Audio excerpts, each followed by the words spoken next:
রাজ্য সরকারের বিপুল বকেয়া পড়ে রয়েছে কেন্দ্রের ঘরে।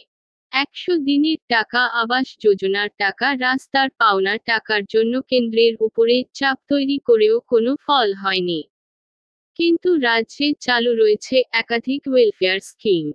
সেই টাকার যোগান কিভাবে আসবে? ধারের পরিমাণ বাড়িয়ে কি গরিবদের টাকা মিটিয়ে দিতে চান মমতা বন্দ্যোপাধ্যায়? এমনি সব জল্পনা, প্রবল চাপ ও বিভিন্ন প্রশ্নের মধ্যে আজ বিধানসভায় পেশ হচ্ছে রাজ্য বাজেট।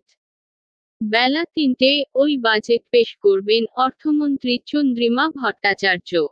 কেন্দ্রের অন্তর্বর্তীকালীন বাজেটে ঠিক কি হলো তা কোনো ধারণা খুব বেশি মানুষের নেই। রাজ্য বাজেটে যে তা হবে না মনে করছে বিভিন্ন মহল। তবে লোকসভা ভোটের আগে রাজ্যের এই বাজেটে যে কিছুটা চমক থাকবে তা অনেকেই মনে করছেন। সেক্ষেত্রে নজর থাকবে এবার রাজ্য সরকার সরকারি কর্মচারীদের দিয়ে বাড়ায় কিনা। এ নিয়ে টানা আন্দোলন করে চলেছেন সরকারি কর্মীরা। গত বছর রাজ্যে ৩% দিয়ে বাড়িয়েছিল। এবার কি হয় সেটাই দেখার। আসন্ন লোকসভা ভোটে মমতা বন্দ্যোপাধ্যায়ের নজর থাকবে রাজ্যের মহিলা ভোট ব্যাংকে। এমনটাই মনে করছেন রাজনৈতিক বিশ্লেষকরা। ইতিমধ্যেই বিরোধীরা দাবি তুলেছেন লক্ষ্মীর ভাণ্ডারের টাকা ৫০০ থেকে বাড়িয়ে ১০০০ টাকা করা হোক। সেক্ষেত্রে রাজ্যের অন্যান্য প্রকল্প বাঁচিয়ে লক্ষ্মীর ভাণ্ডারের জন্মহিনী প্রকল্পে টাকা বাড়ান কিনা তা জানতে নজর থাকবে রাজ্যবাসীর।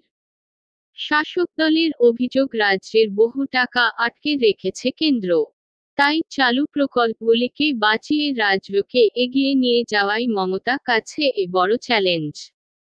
ইতিমধ্যেই মুখ্যমন্ত্রী ঘোষণা করেছেন যে ২১শে ফেব্রুয়ারি ১০০ দিনের কাজের বকেয়া টাকা বঞ্চিতদের হাতে তুলে দেবে। সেই টাকা দেওয়া হবে সরকারি তহবিল থেকেই। ধার বাড়িয়েই কি গরিব মজুরদের হাতে প্রাপ্য টাকা তুলে দিতে চলেছেন মুখ্যমন্ত্রী মমতা বন্দ্যোপাধ্যায়, তেমন ইঙ্গিত ইতিমধ্যেই দিয়েছেন তিনি নিজেই। ১০০ দিনের কাজের বকেয়া মজুরি ২১,৭৫,৪৭৮ জনকে দিতে খরচ হবে ৫,৯০৭ কোটি টাকা। শুধুমাত্র অদক্ষ মজুরদের টাকা দিতে খরচ হবে ৩,৫০০ কোটি টাকা। এছাড়াও ১১